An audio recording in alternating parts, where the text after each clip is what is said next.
네, 오늘도 우리의 영혼을 향해서 좀 선포하고 하나님의 말씀을 함께 나누도록 하겠습니다. 지나간 시간은 결코 나를 붙잡을 수 없습니다.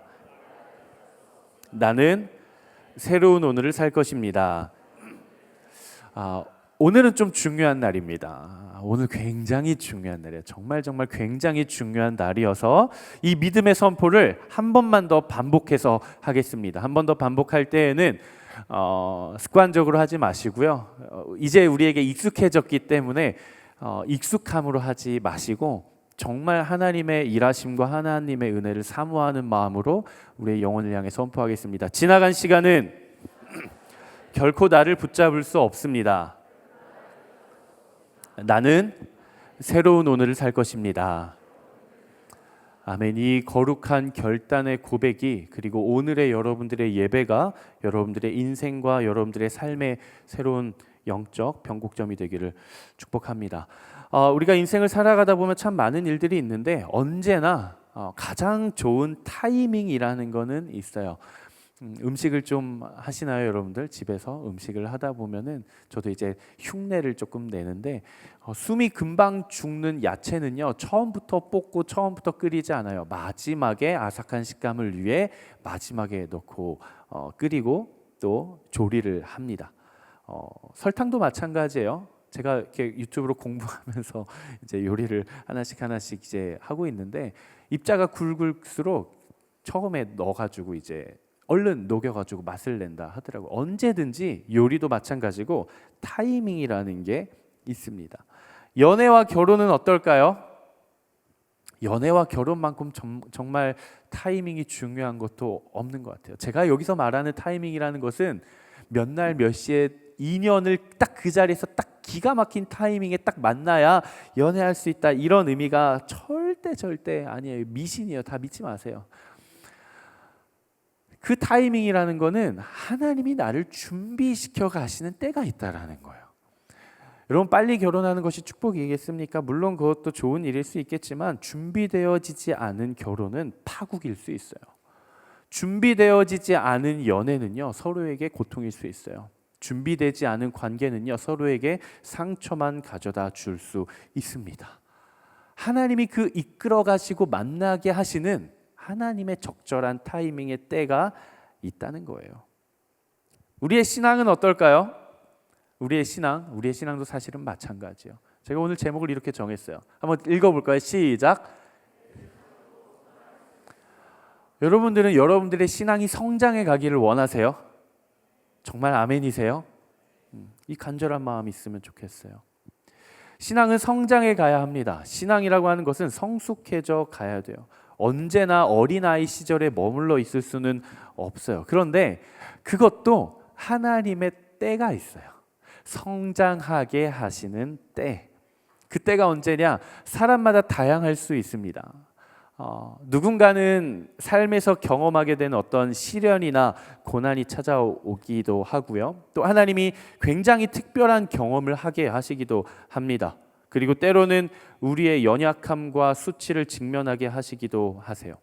그런데 가장 중요한 부분이 있는데 이 모든 상황들을 통해 하나님이 우리를 변화시켜 가기를 원하신다라는 거예요. 하나님께서 내 신앙을 성장시켜 가지고 성숙해 하실 때에는 뭘 변화시키신다고요? 나를 변화시키신다고요. 그렇기 때문에 하나님께서 우리를 준비하게 하실 때가 있습니다. 여러분 이것을 꼭 기억하셔야 돼요.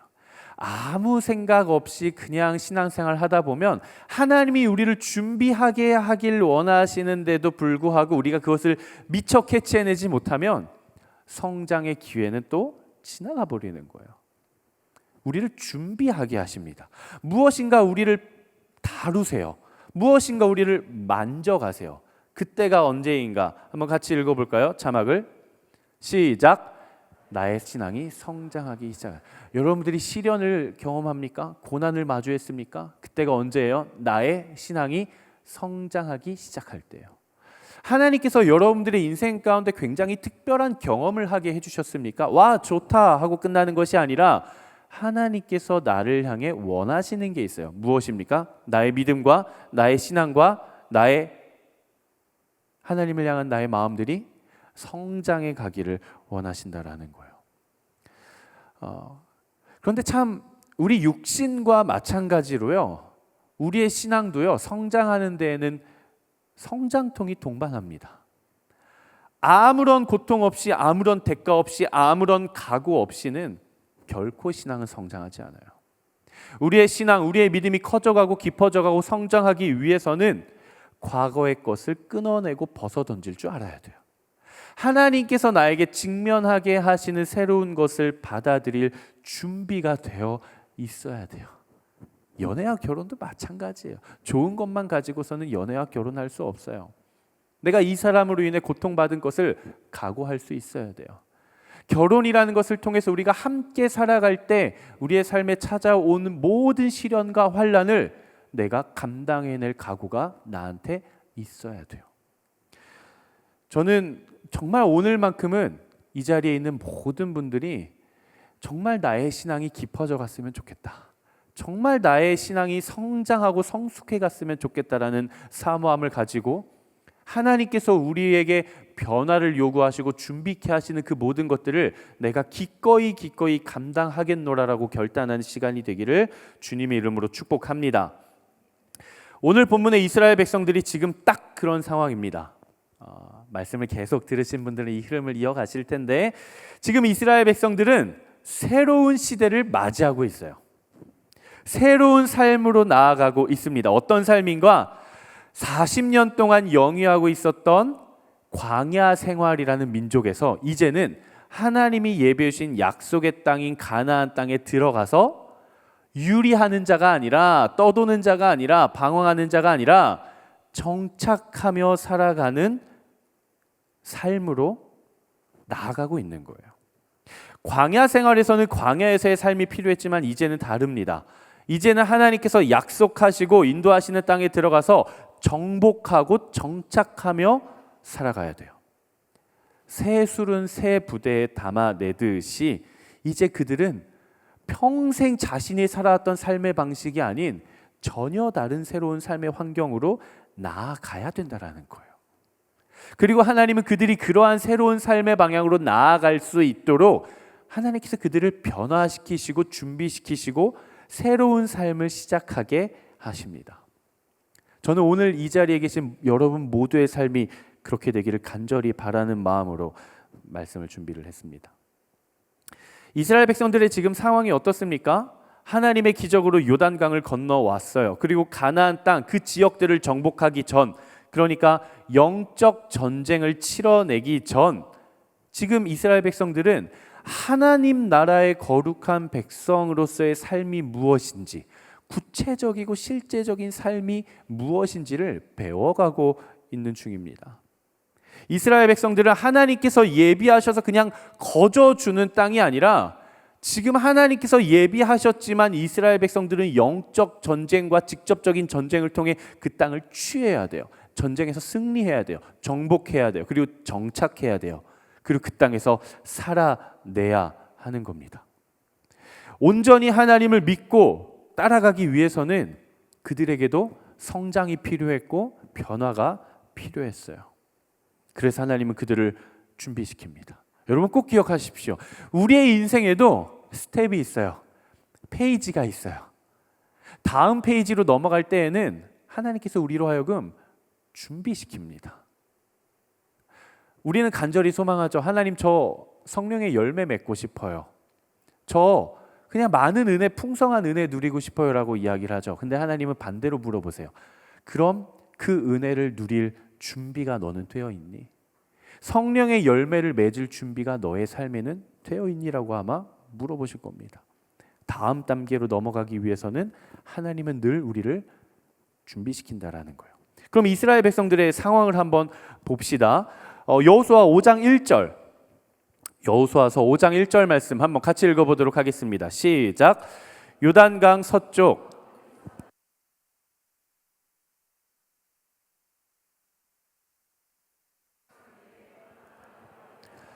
그들이 건넜다는 소식을 듣자 그들의 마음이 녹았고 이스라엘 백성들 때문에 넋이 나가 버렸습니다. 자, 이스라엘 백성들의 상황을 한번 봅시다. 하나님께서 이스라엘 백성들에게 기적을 베푸셔서 요단을 가르셨고 막으셨고 그들이 기적 가운데 넘어왔어요. 이 요단강의 기적을 본 가나안 땅에 원래 살고 있었던 아모리 사람의 모든 왕과 그리고 가나안 사람의 모든 왕의 지금 마음의 상태가 어때요? 오합지졸이 넘어왔구나, 먹잇감이 넘어왔구나, 옳거니 우리가 너희를 무찔러서 다 멸절시켜 주마 라고 전쟁을 할 준비를 하고 있습니까? 오히려 정반대요. 보이지 않는 손에 의해 놀라운 기적을 경험하고 200만 명이 마른 땅을 건너서 우리의 지역으로 지금 넘어온 거예요. 쳐들어온 거예요. 그래서 이 땅에 살고 있었던 모든 사람들과 모든 왕이 마음이 녹았고 넋이 나갔다. 이렇게 성경은 기록해요. 그러니까 한마디로 혼비백산했다라는 거예요. 혼비백산. 정신도 못 차리고 그 놀라운 기적 앞에 그저 무릎 꿇고 엎드릴 수밖에 없는 그런 상황이에요. 한번 인간적인 생각으로 한번 판단해 봅시다. 이스라엘 백성들은 요단강의 기적을 경험했고 그들의 사기와 하나님을 향한 믿음은 최고치예요.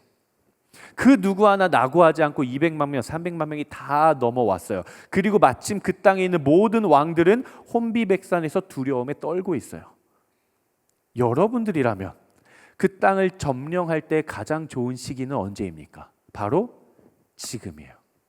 지금, 바로 지금 이 사기를 힘에 업고 돌격 앞으로 해서 저 땅을 정복해야 맞는 거예요. 그런데 하나님은 그렇게 하지 않으십니다. 하나님 그렇게 하지 않으세요. 하나님에게 있어서 가장 좋은 타이밍은 따로 있었던 것 같아요. 하나님의 계획 안에서는. 도리어 하나님은 이스라엘 백성들을 엉뚱한 방향으로 이끄시면서 그들을 준비시켜 가십니다. 과연 이스라엘 백성들을 무엇을 준비시키시고 어떤 것들을 준비시켜 가시는가? 오늘 우리가 세 가지를 함께 나눌 건데요. 오늘은 여러분들이 말씀을 나누면서 다른 사람한테 집중하는 것이 아니라 따라합시다. 나 자신에게 집중하십시오.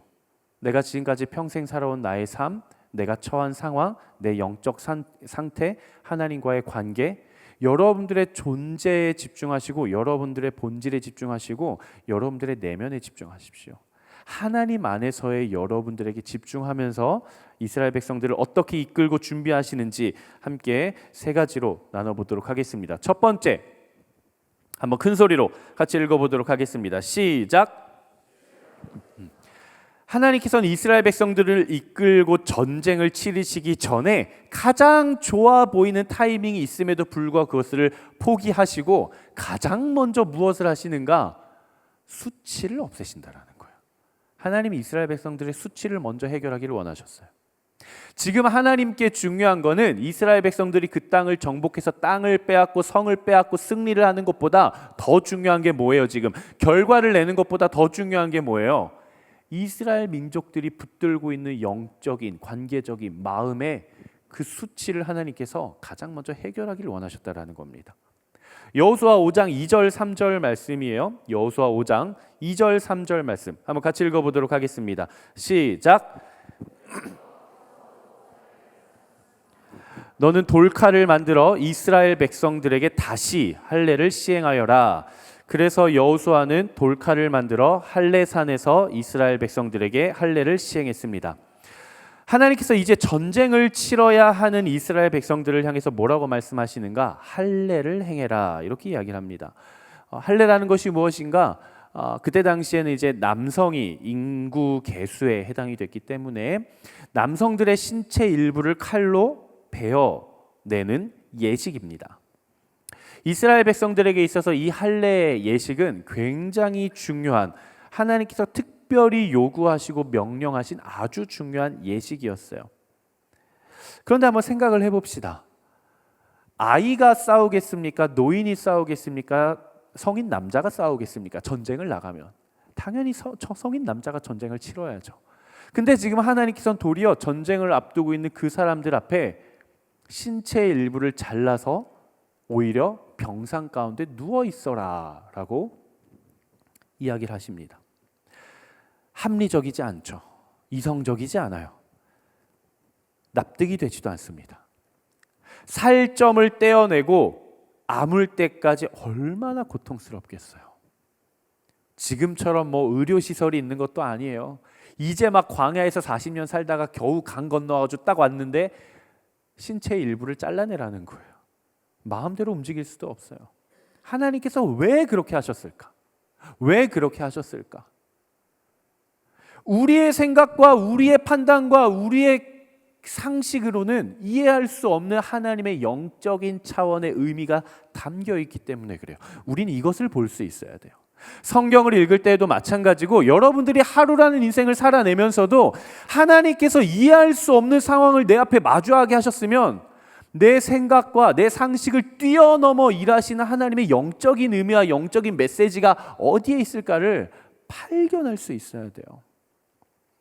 하나님께서 이스라엘 백성들에게 할례를 요구하신 까닭이 있습니다. 바로 그 뒤에 나와요. 여호수아 5장 4절 5절 말씀이에요. 여호수아 5장 4절 5절 함께 읽겠습니다. 시작. 이집트에서 나온 사람들 가운데 전투할 수 있는 남자들은 모두 이집트에서 떠난 후 광야길에서 죽었습니다. 이집트에서 나온 사람들은 모두 할례를 받았지만 이집트에서 나와 광야에서 태어난 사람들은 할례를 받지 못했습니다. 그러니까 지금 이스라엘 백성들이 요단강을 건너 가나안 땅에 들어왔는데 이들이 요단강을 건너기 전 40년 동안 어디에서 살았어요? 광야에서 살았죠.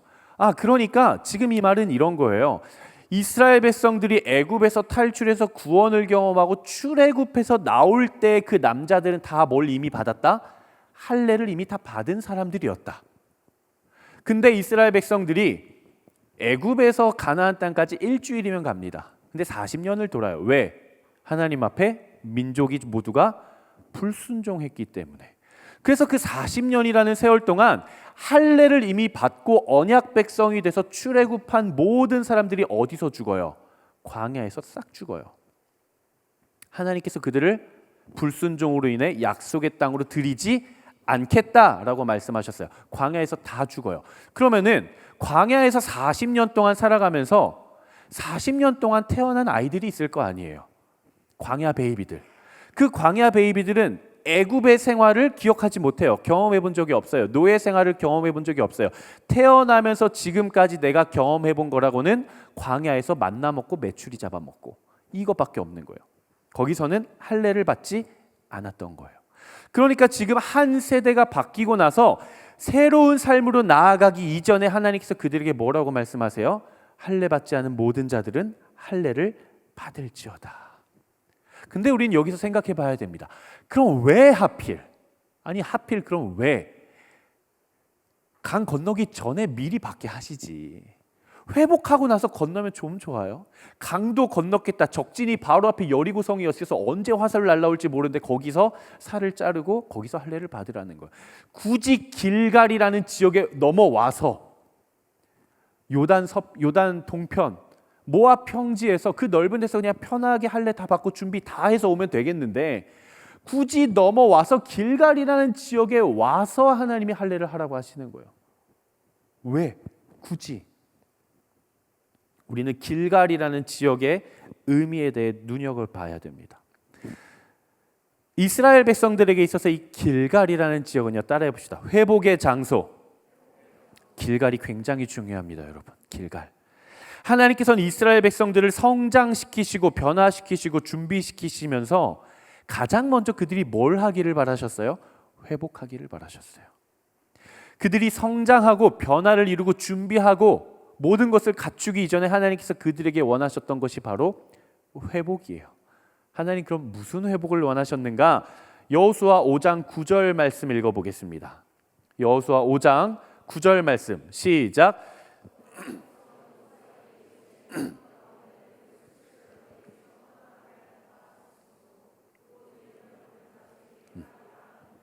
하나님께서 하필 왜 길갈에서 할례를 받게 하셨는가? 이스라엘이 민족적으로 붙들고 있는 수치를 없애주시기 위함이었어요. 그 마음 깊은 곳에 자리 잡고 있는 수치심, 그 영혼 깊은 곳에 자리 잡고 있는 수치심, 너무나도 견고하게 자리 잡아서 너무 두터운 성벽을 치고 아무도 부술 수 없고 아무도 바라볼 수 없을 만큼 견고하게 또아리를 틀고 있는 그 수치심, 하나님 그걸 없애기 위하셨어요. 그럼 왜 하필 길갈이셨을까? 길갈이라는 뜻에 그 의미가 있습니다.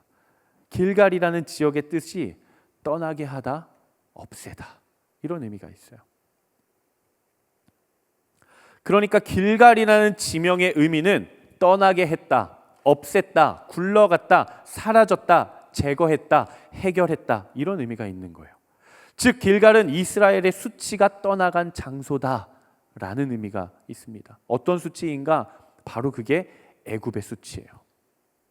애굽의 수치가 무엇인가? 이스라엘 백성들이 애굽에서 나와서 약속의 땅인 가나안 땅에 들어가는 그 과정에서 하나님의 말씀의 전체가 다 불순종하여서 하나님께서 그들에게 말씀하시는 거죠. 너희는 단 한 사람도 약속의 땅에 들어갈 수 없이 내가 너희를 다 광야에서 죽일 것이다. 아무도 약속의 땅에 들여보내지 않겠다. 왜? 그들의 불순종으로 인해. 그래서 그들이 일주일이면 들어갈 수 있는 그 땅을 40년을 광야에서 뺑글뺑글 돌다 결국 거기서 죽음을 맞이하는 거예요. 불순종하여 약속의 땅으로 바로 들어가지 못하고 광야에서 허송세월하며 보낸 40년이라는 세월의 의미예요. 생각해 봅시다. 이스라엘 백성들이 하나님 앞에 불순종이 없었으면 40년이라는 광야 생활이 없죠. 그러면은 길갈에 가서 할례를 받을 필요가 있어요, 없어요? 없어요. 이미 할례 받고 나온 언약 백성이고 하나님 앞에 순종해서 일주일 만에 약속의 땅에 들어가서 그 땅을 정복하고 끝나면 되는 거예요. 하지만 그들이 하나님 앞에 불순종했기 때문에 40년이라는 광야 생활과 1세대의 전멸, 진멸, 죽음이라는 수치가 그 민족 가운데 있었던 것이죠. 하나님께서 이러한 헛수고, 허송세월 40년이라는 불순종의 수치를 떠나가게 하셨다라는 거예요. 광야에서 태어난 이 세대들을 다시 한번 길갈이라는 모든 것을 떠나는 지역에서 그들에게 할례를 베푸심으로써 다시 한번 그들을 언약 백성으로 맞아주시면서 너희의 모든 수치를 내가 회복하기를 원한다. 그러니까 길갈은 이스라엘 백성들의 불순종으로 말미암아 잃어버렸던 40년을 다시 회복하는 너무나도 중요한 장소였다라는 거예요. 하나님 여러분들의 수치를 씻어내기를 원하십니다. 하나님께서 여러분들의 인생을 향해 계획하고 계신 것들이 있어요. 하나님께서 여러분들의 인생을 끌고 가고 싶은 영역이 있어요. 하지만 하나님은 그 앞에서 당장 해결해서 성과를 거두는 게 중요한 게 아니라 그 땅에 들어가기 전 하나님께서 여러분들에게 원하시는 게 뭐예요? 수치의 해결이에요. 죄의 해결이에요.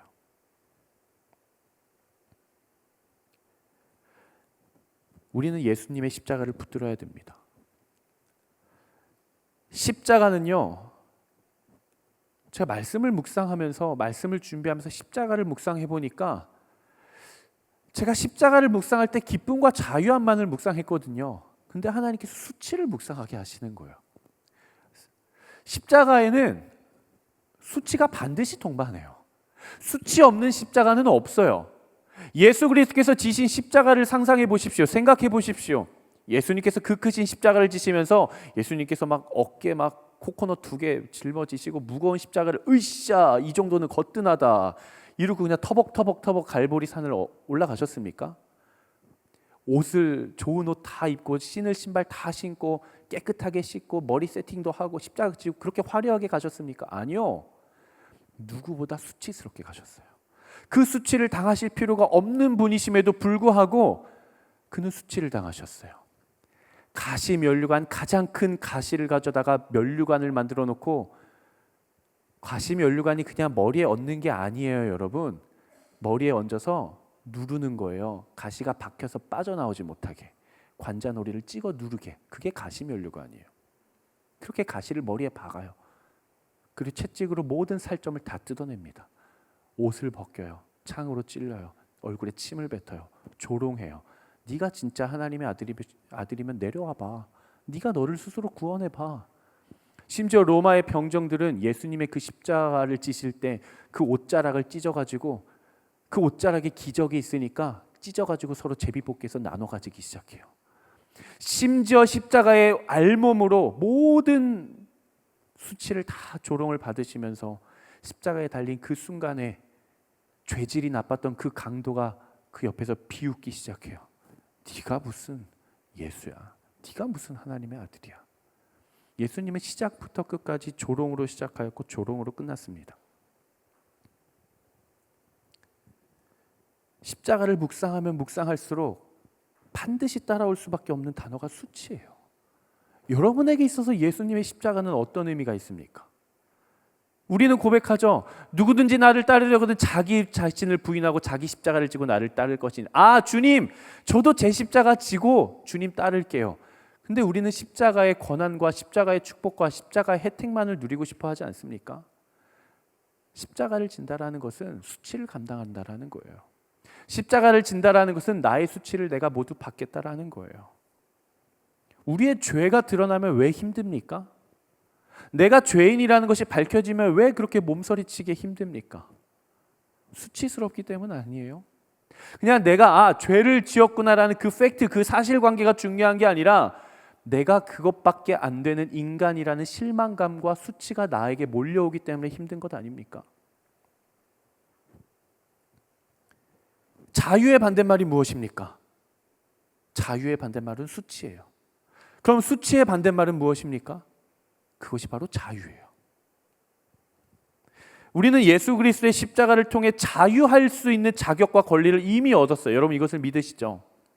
예수님께서 모든 나의 수치를 다 짊어지시고 십자가에 달리셨기 때문에 내가 그 십자가를 받아들이기만 하면은 내가 모든 죄와 수치로부터 자유할 수 있는 자격과 권한이 이미 나한테 주어졌다라고요. 근데 우리는 자유함을 누리지 못해요. 왜 그래요? 자유가 나에게 주어졌으나 자유함을 누리지 못해요. 왜? 여전히 내 마음과 내 정서와 내 생각과 내 삶과 내 존재가 뭐가 덮고 있어요? 수치가 여전히 덮고 있기 때문에 그래요. 우리는 나의 모든 연약함과 부족함과 환경과 모든 인생의 과정에서 밀려오는 수치를 예수 그리스도의 십자가로 씻어내야 됩니다, 여러분. 예수님의 십자가로 모든 수치를 씻어내십시오. 조금 더 깊은 차원으로 들어가겠습니다. 우리가 예수 그리스도의 십자가로 씻어내야 하는 수치는 그냥 단순한 부끄러움이 아니에요. 그냥 단순한 부끄러움이 아니에요. 내가 이렇게 부족한 사람인 걸 누군가가 눈치채버렸네, 들켜버렸네. 부끄럽다, 쪽팔린다. 수치스럽다. 이거 씻어야겠다. 이런 차원이 아닙니다. 우리가 예수 그리스도의 십자가로 말미암아 씻어야 하는 나의 수치는요, 나의 존재 아주 깊은 곳에 여전히 자리 잡고 있어요. 누군가에게 드러낼 수 없는 수치이고요, 나 자신조차도 인지하지 못하고 있을 수도 있습니다. 우리의 영역 깊은 곳에 있어요. 내 존재 깊은 곳에 있어요. 우리의 영혼 가장 깊은 밑바닥, 그냥 겉으로 드러난 부끄러움과 수치 말고요, 사회 윤리 도덕 규범적으로 어긋난 행동에서 오는 그런 부끄러움 말고요, 그런 양심의 가책 말고요, 내 존재 자체가 누리고 있는 수치요, 내 존재 자체가 결박되어 있는 수치요, 그거는 내 영혼 아주 가장 깊은 영역에 있습니다. 하지만 하나님은 그 수치를 씻어내기를 원하시는 거예요. 그렇기 때문에 우리는 성령의 조명하심을 따라, 성령께서 보여주시는 것에 따라, 성령께서 깨닫게 해주시는 것에 따라 우리의 수치를 바라보고 직면하고 발견할 수 있어야 돼요. 그래서 우리는 어둠 속으로 들어가야 돼요. 내 마음 깊은 곳으로 들어가야 돼요. 내 존재 깊은 영역으로 들어가야 됩니다, 여러분. 우리의 영혼의 존재의 가장 밑바닥으로 들어가서 그곳에서 발견하는 수치를 하나님께서 보여주시는 것을 발견하고 직면하고 인정하고 다루어야 해요. 처음엔 너무 두렵습니다, 여러분. 너무 두려워요. 왜? 미지의 구멍 안에 뭐가 들어있을지 모르거든요. 하나님 앞에 엎드려 기도하면 기도할수록 하나님께서 내가 얼마나 죄인인지를 보게 하시는 것이 우리에게 얼마나 큰 두려움으로 다가옵니까? 너무나도 두려워요. 무엇을 직면하게 될지, 무엇을 발견하게 될지 한 걸음을 내딛기도 어려워요. 하지만 우리는 그때 십자가의 능력을 믿어야 돼요. 그게 십자가의 능력이에요. 그 어떤 구멍도 메울 수 있는 십자가의 능력, 그 어떤 수치도 해결할 수 있고 씻어낼 수 있는 십자가의 능력이에요. 사우디아라비아 밑에 보면 예멘이라는 나라가 있습니다.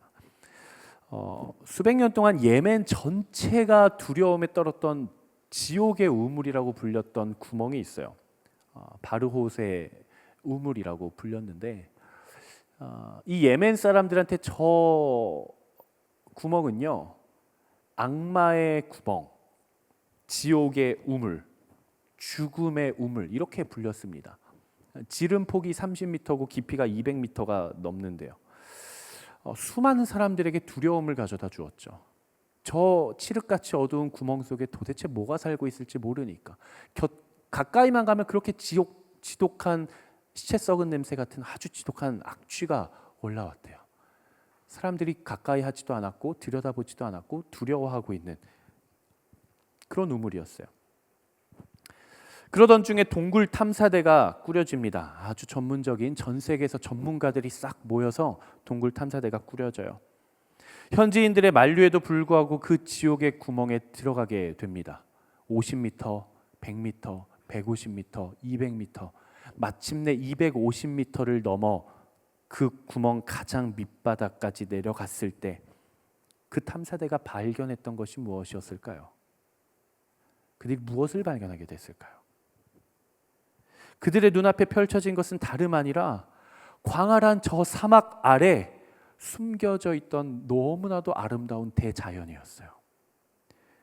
사람들은 그곳에 악마가 산다, 지옥이다, 그곳에 들어가면 목이 잘린다, 죽을 것이다 라고 이야기했지만 그곳 깊은 곳에는 맑은 지하수가 흐르고 있었고 수백 년이 흐른 동굴에서 발견되는 퇴적물인 아름다운 동굴 진주가 한가득 쌓여 있고 인간의 손으로는 도저히 흉내낼 수 없는 하나님의 창조 세계, 하나님의 피조 세계가 만들어낸 너무나도 아름다운 신비로운 자연 경관이 그들 앞에 펼쳐져 있었던 거예요. 아마 누군가가 용기 내지 않고 두려움에 그냥 휩싸여서 그곳을 들어가지 않았다면 그 아름다운 하나님의 피조 세계는 세상 가운데 알려지지 않았을 것입니다. 하지만 그곳 깊은 곳에 들어갔을 때 비로소 우리가 한 번도 발견해내지 못한 너무나도 아름다운 하나님의 피조 세계를 발견하게 된 것이죠. 이 발견 이후 더 이상 그 우물은 그 사람들에게 두려움의 대상이 아닌 동경의 대상이 되었어요. 우리의 영혼의 가장 어두운 곳에서 우리는 아마 가장 먼저 나의 수치를 발견하게 될 것입니다. 어쩌면 그 수치가 무엇인지 두려울 거예요. 왜? 그 구멍 깊은 곳에 무엇이 있을지 아무도 모르기 때문에. 하지만 여러분 두려워하지 마십시오. 그 수치를 뚫고 들어가서 한꺼풀만 벗겨보면 그 속에는 예수 그리스도의 십자가의 아름다운 사랑과 자유함이 우리를 기다리고 있어요. 우리의 영역 깊은 곳으로 내려가는 것을 두려워하지 마십시오. 그 깊은 곳의 영역에서 하나님과 교제하고 관계할 때 우리는 지금껏 한 번도 경험해보지 못한 놀라운 하나님의 영적 피조 세계를 여러분들의 삶에서 경험하게 될 줄로 믿습니다. 그렇게 경험하게 된 여러분 되시기를 축복합니다. 두 번째, 하나님께서 우리를 어떻게 성장시키시고 어떻게 이끄시는가 한번 같이 읽어보도록 하겠습니다. 시작. 하나님께서는 우리의 신앙을 성장시켜 가실 때의 삶의 방식을 바꾸어 가십니다. 오늘 본문 10절에서 12절 말씀, 오늘 본문 여호수아 5장 10절에서 12절 말씀 한번 같이 읽어보도록 하겠습니다. 시작.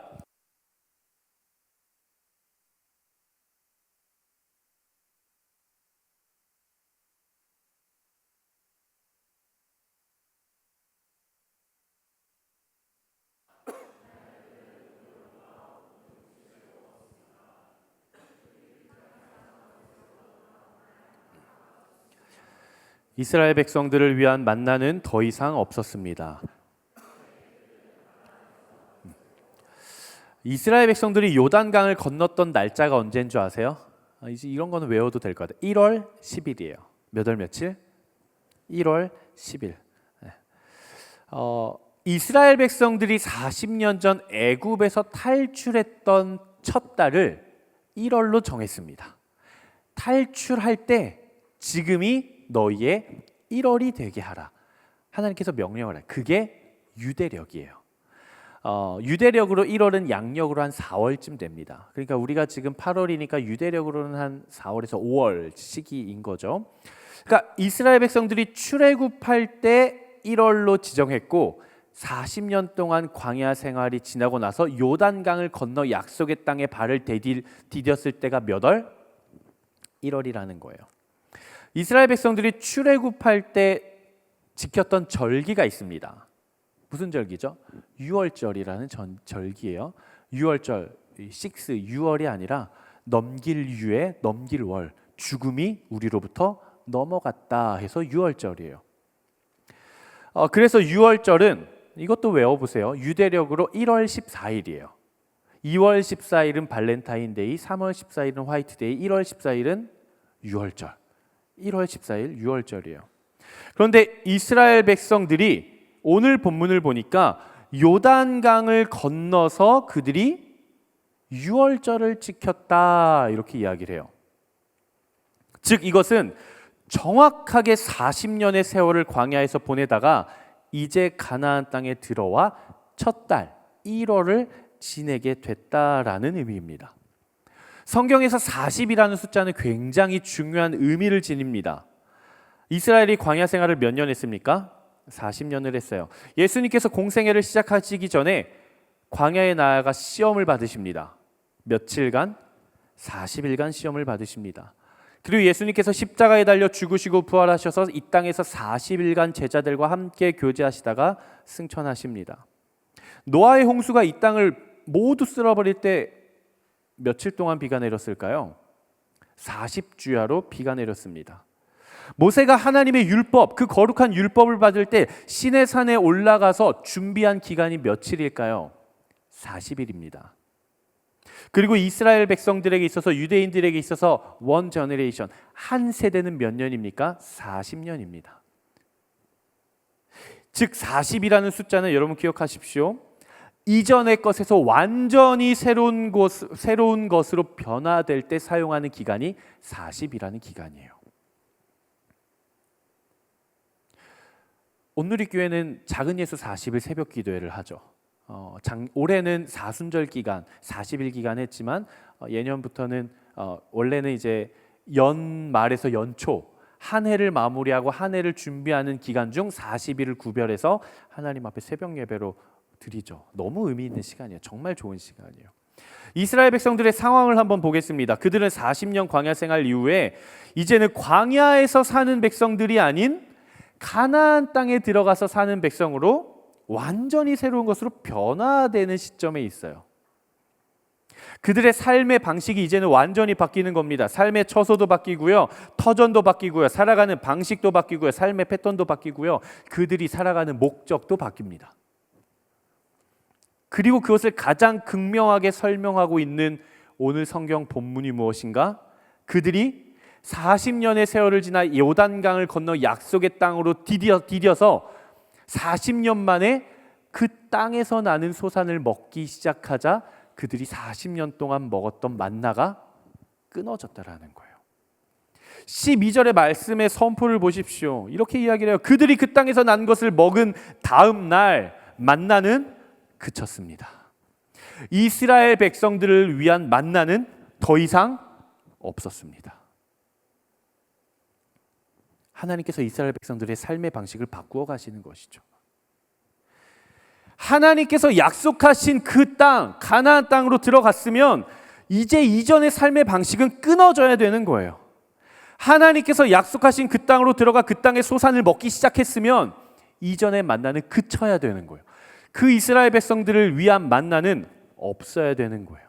우리 또한 마찬가지입니다. 우리가 이전에 우리의 삶을 살아가다가 예수 그리스도라고 하는 요단을 지나왔으면, 그 십자가를 건너왔으면, 그 복음의 은혜를 건너왔으면 넘어온 삶에서는 이전의 삶의 방식은 끊어져야 되는 거예요. 이전의 삶의 방식이 그쳐야 되는 거예요. 더 이상 없어야 되는 거예요. 한번 생각해 보십시오. 이스라엘 백성들이 하나님께서 약속해 주신 그 가나안 땅에 들어갔는데 이스라엘 백성들이 날마다 그렇게 이야기를 하는 거예요. 하나님, 저는요 이제 일하기도 싫고요, 경작하기도 싫고요, 이 땅에서 나는 소사는 저한테 입맛에 잘 안 맞아요. 어려워요, 힘들어요, 피곤해요, 귀찮아요. 저 그냥 하나님 내려주시는 만나 그냥 씨앗 같은 거 그거 그냥 맨날 먹고 살게요 라고 하나님 앞에 기도한다고 생각해 보십시오. 하나님은 얼마나 기가 차겠어요. 우리가 아울리치를 통해 하나님을 경험하고 예배를 통해 하나님을 경험하고 공동체 생활을 통해 하나님을 경험했으면 여러분 이전의 삶의 방식을 벗어나십시오. 이전의 그 유아기적인 신앙에서 벗어나셔야 돼요.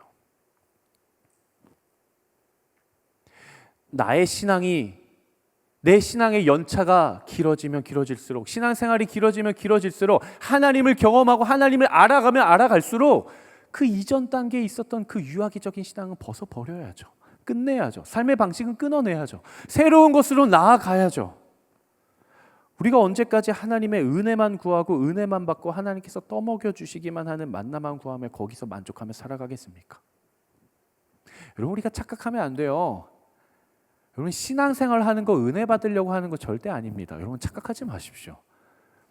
지금 이 시대 청년들 보면 제가 참 참담해요. 제 마음이 무너져. 너무 안타까워요. 뭐에 만족하고 뭐에 안주하는지 아십니까? 은혜 받는 게 그들의 목적이에요. 내 마음이 좋아지는 거, 내 마음이 촉촉해지는 거, 내 마음이 평안해지는 거, 내 심기가 좀 편안해지는 거. 그게 신앙생활의 목적이 되어버렸어요. 언제부터요? 예수님께서 십자가를 달려 죽어주시고 예수님께서 십자가를 지시고 죽으신 이유가 우리가 이 땅에서 살아가면서 신앙이라는 그것을 유지하면서 우리가 좀 더 편안하게, 우리가 좀 더 기분 좋게, 우리가 좀 더 마음이 조금 더 편안한 마음 가지고 잘 살아가라고 예수님이 십자가에 지셨습니까? 그렇지 않아요. 결코 그렇지 않아요. 신앙은 은혜 받으려고 하는 것이 아닙니다. 은혜는 하나님의 선물이에요. 과정이에요. 하나님의 특별한 목적이 있기 때문에 우리에게 은혜를 베풀어 주시는 것입니다. 저는 여러분들의 신앙이 그냥 은혜 받고 만족하는 데에 안주하게 되지 않게 되기를 바랍니다.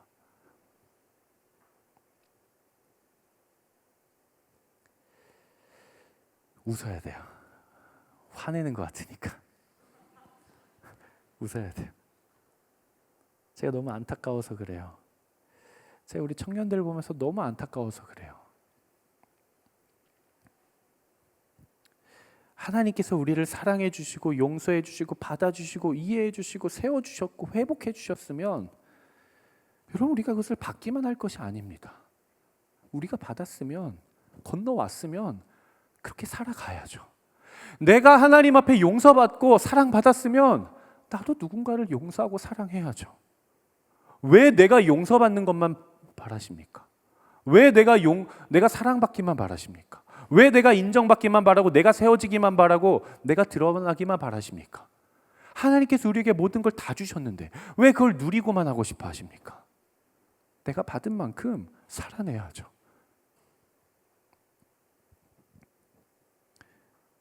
여러분들의 삶을 바꾸십시오.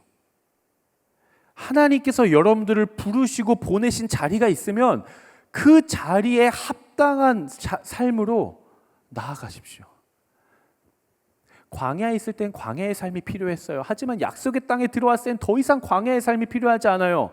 약속의 땅에서의 삶이 필요한 거예요. 하나님 이스라엘 백성들을 그걸 변화시키시고 그걸 깨닫게 하시고 그걸 준비시키시는 거예요.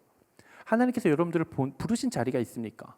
어떤 사역의 자리, 관계의 자리, 혹은 하나님과의 관계에 있어서 여러분들의 신앙을 하나님께서 이끌고 오신 자리가 있으십니까?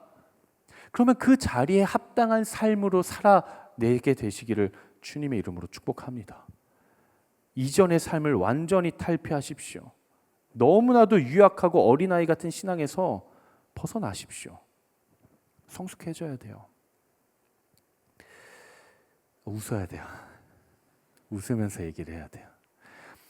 제가 우리 공동체 정말 사랑하거든요. 제가 참 그리스도의 몸된 교회 공동체이기 때문에 제가 목회자로서 참 너무 사랑해요. 저는 공동체의 소중함을 청년 때 너무 많이 경험했기 때문에 이 공동체가 저한테도 소중하고 동시에 저의 청년 시절의 공동체가 저한테 소중했던 것처럼 이 공동체가 지금 여러분들한테 너무 생명력처럼 소중하다는 것을 제가 너무 잘 알아요. 그래서 제가 공동체를 사랑해요. 이 공동체가 여러분들에게 너무 중요하기 때문에. 제가 우리 공동체를 바라보면요, 참 좋은 밭을 지녔어요. 그러니까 토양이 좋아요. 좋은 밭을 지녔고 참 잠재력도 있고 가능성도 있고 열정도 있고 에너지도 있고 힘도 있어요. 근데 제가 우리 공동체랑 같이 이렇게 살아보니까 너무 유약해요. 너무나도 작은 바람에 쉽게 무너지고 쓰러져요. 아주 작은 잔바람인데 거기에 너무 크게 실망해요. 신경 쓰지 않아도 되는 아주 잔바람인데 거기에 너무 쉽게 분노해요. 관계를 깨뜨려 버려요. 도망가 버려요. 아주 작은 잔바람이 불었음에도 불구하고 나의 방어 기제가 발동해서 꽁꽁 숨어 버려요. 벽을 쌓아요. 여러분들이 어떤 관계 속에서 하나님께서 어떤 상황에 불편하게 만드시는 상황이 있습니까? 어떤 마주하고 싶지 않은 상황에 하나님께서 놓이게 하십니까? 인정하고 싶지 않고 용서하고 싶지 않고 사랑하고 싶지 않고 받아주고 싶지 않은 어떤 그 상황에 하나님 놓이게 하십니까? 따라합시다. 그때는 하나님이 나를 다루어 가시는 때. 그때는 하나님이 나를 다루어 가시는 때예요. 내 신앙이 성장하길 바라시는 때예요. 내 수치를 없애기를 원하시는 때예요. 나를 변화시키시는 때예요. 내 삶의 방식을 바꾸기를 원하시는 때예요. 바로 그때가 하나님께서 여러분들에게 일하시기 시작하는 그때입니다. 여러분, 하나님 앞에 집중하십시오. 사람 보지 마세요. 상황 보지 마세요. 하나님 보십시오. 하나님만 보십시오. 나를 위해 십자가를 지신 예수님의 십자가만 보십시오. 그렇게 과거의 것들을 과감히 벗어던지고 새로운 오늘을 살아낼 수 있는 여러분 되시기를 주님의 이름으로 축복합니다. 마지막 한번 같이 읽어보겠습니다. 시작. 마지막, 하나님이 우리를 어떻게 준비시키시고 우리를 어떻게 인도해 가시는가 하나님이 다 아세요. 하나님이 다 아세요. 오늘 본문 13절에서 15절 말씀입니다. 13절에서 15절 말씀 한번 같이 읽어보도록 하겠습니다. 시작.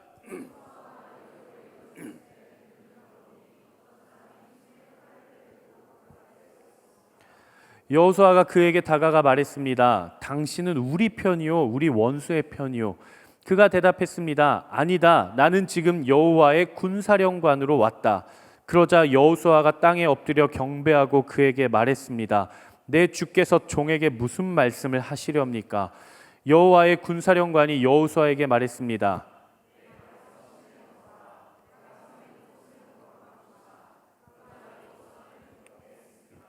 이스라엘 백성들이 기적을 경험하면서 요단을 건너갔습니다. 그리고 가나안 땅에 들어섰어요. 그리고 그들은 길갈, 모든 것을 없앴다라는 지역이 있는 그 길갈에서 할례를 받음으로써 그 민족적으로 가지고 있었던 40년간 가지고 있었던 묶이지 않고 해결되지 않았던 그 수치를 없애버렸습니다. 그리고 그들이 40년 동안 살아왔던 삶의 방식이었던 만나를 끊어내고 이제는 그 땅에서 직접 경작하고 재배하고 추수하고 직접 일하고 움직임으로써 삶의 방식을 완전히 바꾸어 갔습니다. 그리고 이제 그들은 진정한 영적 전쟁을 치르기 위해 여리고라는 성 앞에 서 있습니다. 이제 모든 게 준비가 됐어요. 하나님께서 이끄시고 변화시키시고 성숙해 하셨어요. 이제 저 성을 향해 나아가서 전쟁만 하면 돼요. 근데 그때 여호수아가 이렇게 보니까 어떤 사람이 손에 칼을 들고 그들을 막아서는 거예요. 그래서 여호수아가 물어봅니다. 누구야? 아군이야? 적군이야? 너 우리 편이야? 저쪽 편이야? 물어봐요. 그러자 그가 대답합니다. 나는 여호와의 군사령관, 여호와의 군대 대장으로 지금 이 자리에 왔다. 그러자 여호수아가 그 말을 듣는 즉시 어떻게 합니까? 잘 됐습니다. 우리가 이길 전략을 이제 우리에게 말씀해 주십시오. 우리가 어떻게 하면 될까요? 그렇게 하지 않으셨어요. 여호수아는 하나님의 임재 앞에 그저 엎드려 경배했습니다. 그냥 그 앞에 엎드린 거예요. 이제 이스라엘 백성들 앞에 남은 건 딱 하나예요. 따라합시다. 땅을 정복하는 것. 모든 준비는 마쳤어요. 즉 전쟁이 남아있는 거예요. 이 전쟁은 그냥 어느 진영의 군사력이 더 세냐, 누가 더 호기롭게 달려가느냐, 누가 더 기세가 세냐, 누가 더 좋은 무게를 지녔냐, 누가 더 물자를 많이 지녔느냐의 싸움이 결코 아닙니다. 지금부터 이스라엘 백성, 준비된 이스라엘 백성들이 앞으로 치러야 할 모든 영적 전쟁은 하나님께서 하시는 전쟁이에요. 인간의 승부가 아니라 하나님이 이기시는, 하나님께서 승리하시는 영적 전쟁이에요. 앞으로 이스라엘 백성들은 가나안 땅에 있는 성읍들을 하나씩 무너뜨리고 그 전쟁에서 반드시 승리할 것입니다. 왜? 하나님께서 친히 이스라엘 백성들의 군대 대장으로서 앞장서서 승리하시기 때문에 그렇습니다. 하나님은 우리의 인생에서, 신앙에서, 우리의 관계에서, 우리의 삶에서 앞으로 우리가 치러야 하는 모든 영적 전쟁 앞에 하나님께서 저 뒤에 뒷짐지시고 한번 너 혼자 잘해봐라, 필요하면 내가 조금 도와줄게라고 뒷짐지고 서 계신 분이 결코 아니에요. 우리의 군사령관으로서, 우리의 군대 대장으로서 하나님께서 친히 앞서 행하셔서 친히 앞서 싸우십니다. 그게 우리가 믿고 있는 하나님이에요. 우리의 모든 수치를 보기 두려우시죠? 두렵겠죠. 직면하기 불안하겠죠. 정말 내가 하나님 앞에 엎드려 기도할 때 하나님께서 성령을 통해 나에게 모든 수치를 보게 하셨을 때 나는 나름 괜찮은 사람이구나라고 생각하고 살아왔는데, 와, 그 보잘것없는 그 수치 앞에 정말 내가 아무것도 아니구나, 정말 나는 내 존재가 너무나도 더러운 존재구나라는 것을 직면했을 때 내가 그것을 인정하고 감당할 수 있을까? 내가 그 치욕스러운 시간들을 내가 견뎌낼 수 있을까? 이겨낼 수 있을까? 극복할 수 있을까? 내가 정말 자유함을 회복할 수 있을까? 아마 확신이 없을 거예요. 하지만 여러분, 걱정하지 마십시오. 누가 하십니까? 누가 하세요? 하나님이 하시는 거예요. 우리는 그 동굴에 들어가기만 하면 돼요. 하나님이 하세요. 우리가 살아왔던 모든 삶의 방식, 이전에 연약했던 삶의 방식들을 벗어나기가 두려우십니까? 익숙했던 자리를 떠나기 싫으십니까? 내가 지금 누리고 있는 평안과 만족과 이 모든 것들을 포기하기 어려우십니까? 새로운 삶에 적응하기가 어려울 것으로 생각되십니까? 걱정하지 마십시오. 누가 이끌어 가십니까? 하나님이 이끌어 가시는 거예요. 우리의 삶을 누가 이끌어 가세요? 하나님이 이끌어 가세요. 여러분, 여러분들의 삶이 여러분들의 것입니까? 여러분들의 인생이 여러분들의 것입니까? 그럼 지금까지는 여러분들이 잘 해왔기 때문에 여기 계십니까? 지금까지 내가 성공적으로 잘 이루어 왔기 때문에 지금 내가 이 자리에 있는 것입니까? 아니요. 지난 세월들을 보면 다 하나님이 인도하셨어요. 광야에서도 그 40년 광야길을 걸을 때에도 불기둥과 구름기둥으로 인도하시고, 그 이스라엘 백성들이 먹을 것 없이 가진 것 없이 광야로 도망쳐 나왔을 때 그들이 발이 부르트지 않고 신발이 해지지 않고 그들의 옷이 헤어지지 않을 수 있었던 이유는 하나님이 그들과 함께 하셨기 때문입니다. 그럼 우리는 무엇을 해야 될까요?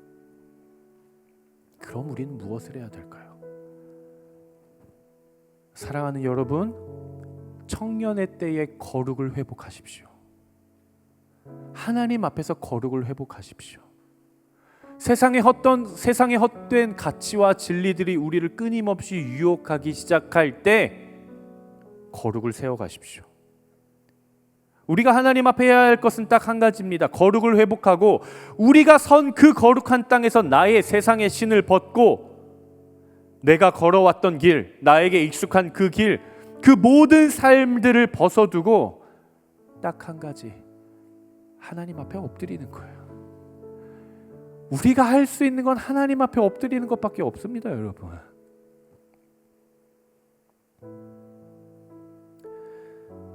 여러분, 정말 여러분들의 신앙이, 나의 신앙이 성숙해져 가기를 소망하십니까?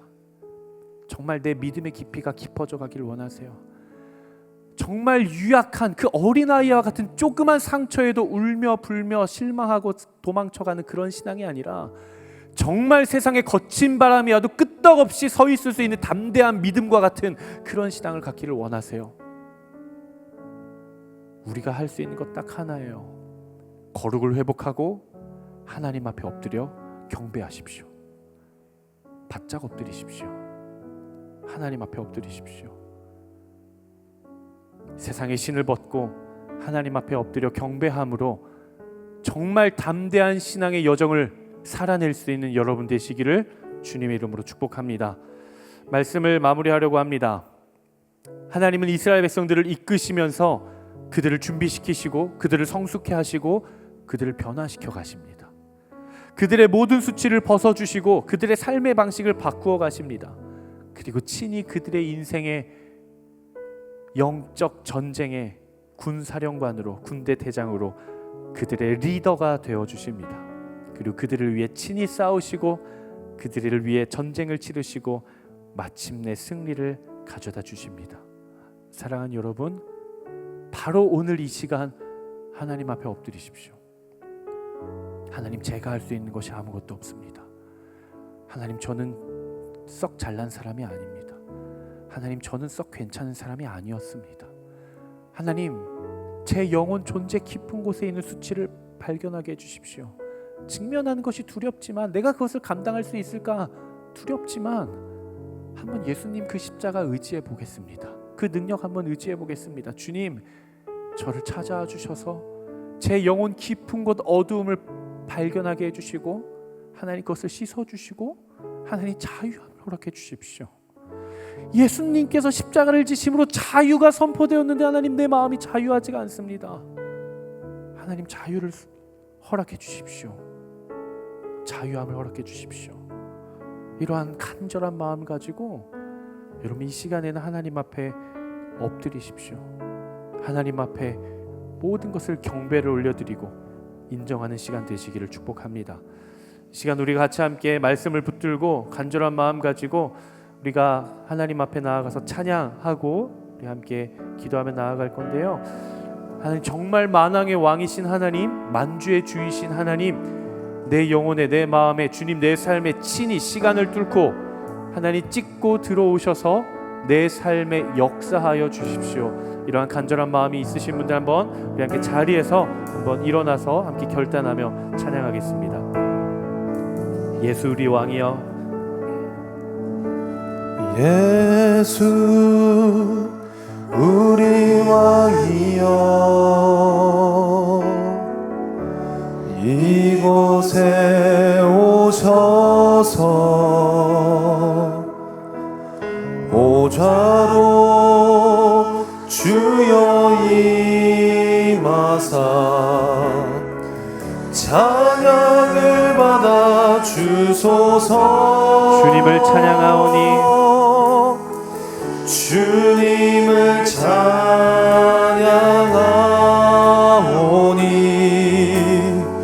주님을 경배하오니, 왕이신 예수여 오소서. 좌정하사 다스리소서.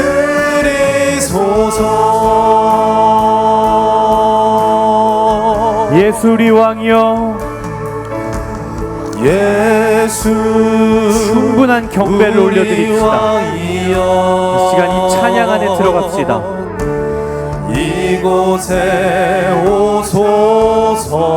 보좌에 계신 그분을 바라보며 나아갑시다. 보좌로 아멘. 주여 임하사 찬양을 받아 주소서. 주님을 찬양하오니, 주님을 찬양하오니,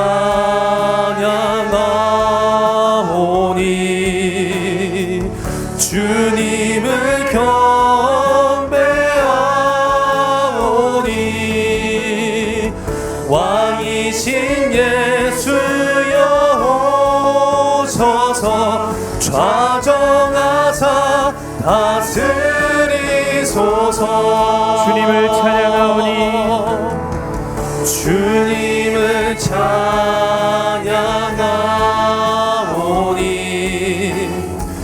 주님을 경배하오니,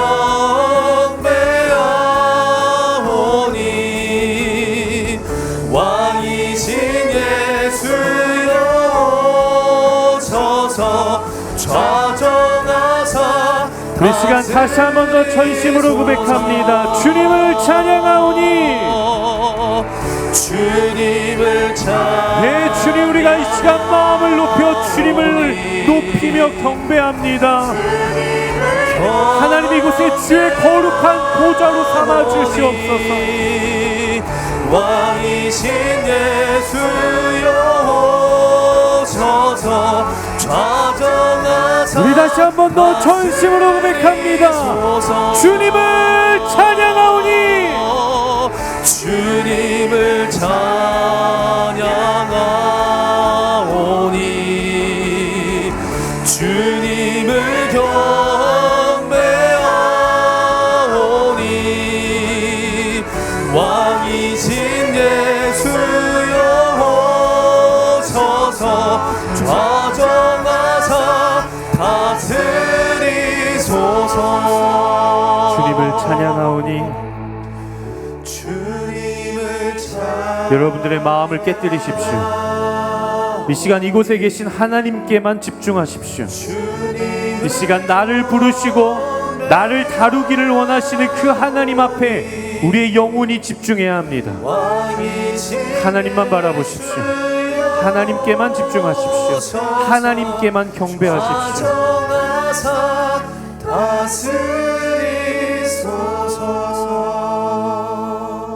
이 시간 우리가 함께 기도하기를 원합니다. 여러분, 시간 기도할 때에는 주변을 신경 쓰지 마십시오. 상황을 보지 마십시오. 사람을 보지 마십시오. 지금 나를 다루길 원하시고 나를 이끌고 계시고 내 영혼을 붙잡고 계시고 내 마음을 붙잡고 계신 그 하나님의 보좌 앞에 나아가십시오. 여러분, 그 자리에 서서 기도하셔도 되고요, 정말 그 여호수아와 같은 마음으로 옆으로 나와서 엎드려 기도하셔도 됩니다. 여러분, 간절함 있으신 분들 앞으로 나오십시오. 정말 여러분들이 하나님 앞에 엎드릴 수 있는 여러분들의 최고의 표현으로 이 시간 엎드려 기도합시다. 우리 하나님 앞에 엎드려 경배해야 돼요. 우리가 그 앞에서 할 수 있는 것이라고는 떳떳하게 내 의를 드러내는 것이 아니라 엎드릴 수밖에 없어요. 그 십자가 앞에서 우리는 엎드릴 수밖에 없는 거예요. 이 시간 간절히 기도할 때, 하나님, 우리의 모든 수치를 보게 하여 주시옵소서. 하나님, 우리의 모든 죄를 보게 하여 주시옵소서. 하나님, 우리의 모든 깨어져 있음을 인정하게 하여 주시옵소서. 하나님 앞에서 나의 연약함을 하나님 바라보게 하여 주시옵소서. 하나님께서 다루기를 원하시고 하나님께서 만지기를 원하시고 하나님께서 씻어내기를 원하시고 하나님께서 없애시기를 원하시는 그 수치를 하나님, 내가 보기를 원합니다. 하나님, 내가 직면하기를 원합니다. 하나님, 내가 인정하기를 원합니다. 나에게 오셔서 말씀하여 주시옵소서. 시간 간절한 마음 가지고 주여 세 번 외치며 함께 기도합니다. 주여!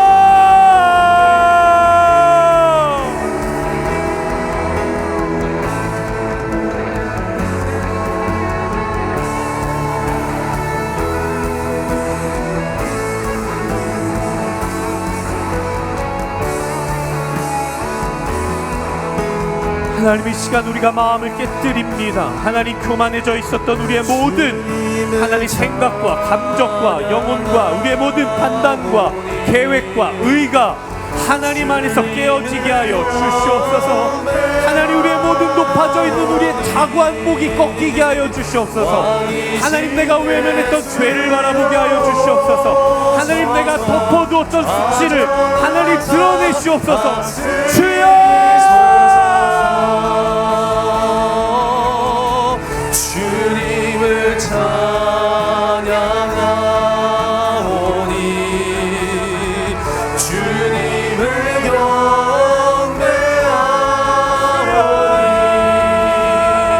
왕이신 예수여 오셔서 좌정하사 다스리소서.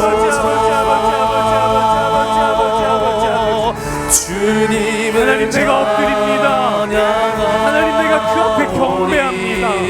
하나님, 우리가 십자가 앞에 엎드립니다. 경배하오니 왕이신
경배해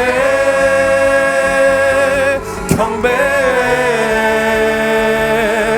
모든 일을 위해 뛰어나신 이름 왕의 왕 예수께 엎드려 경배해 모든 일을 위해 뛰어나신 이름 왕의 왕 예수께 엎드려 경배해 모든 일을 위해 뛰어나신 이름 왕의 왕 예수께 엎드려 경배해 모든 일을 위해 뛰어나신 이름 왕의 왕 예수께 엎드려 경배해 경배해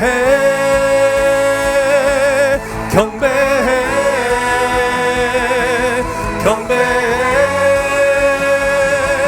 경배해 경배해 경배해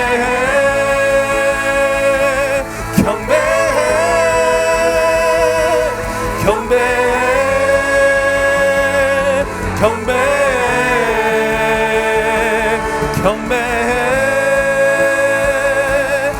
경배해 경배해 경배해 경배해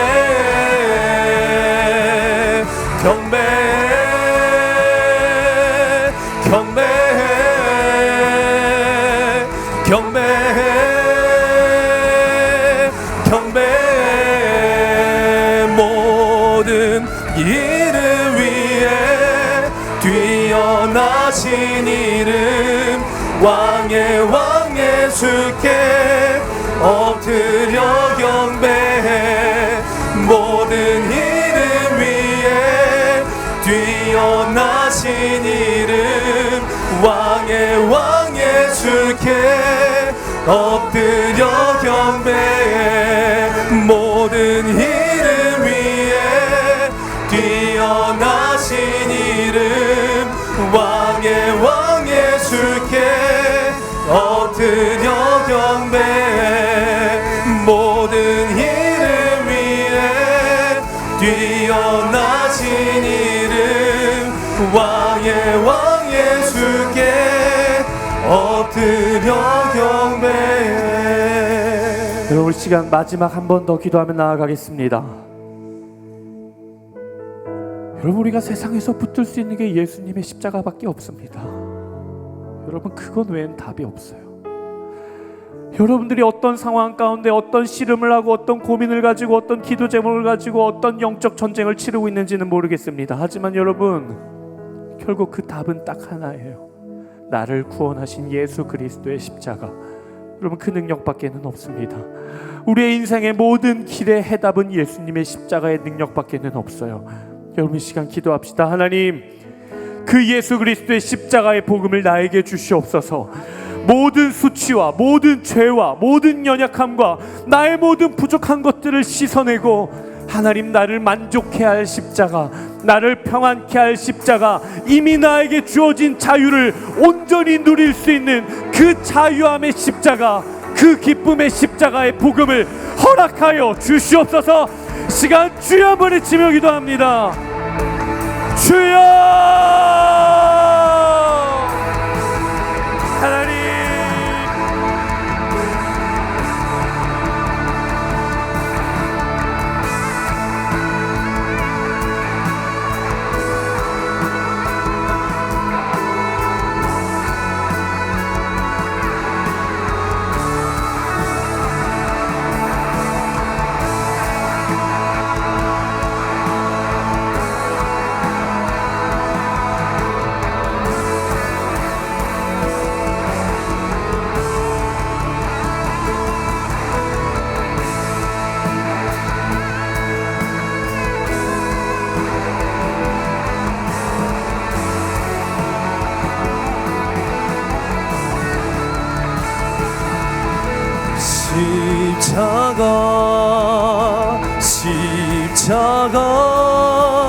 그 그늘 아래 내 소망이 있네. 십자가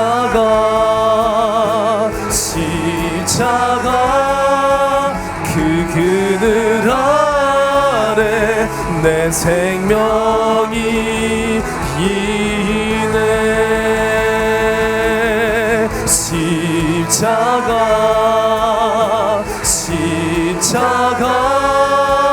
그 그늘 아래 내 소망이 있네. 십자가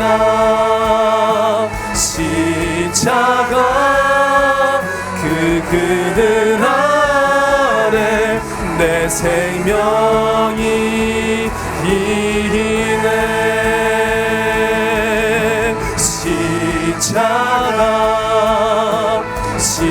십자가 그 그늘 아래 내 소망이 있네. 십자가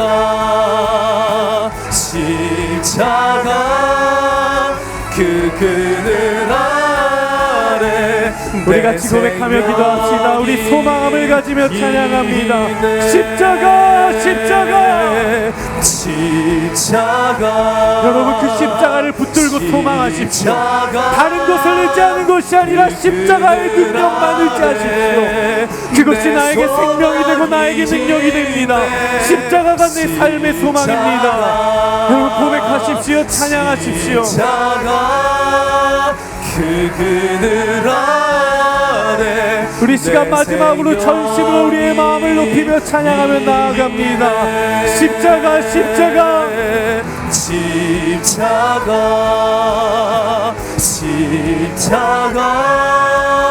그 그늘 아래 내 소망이 있네. 십자가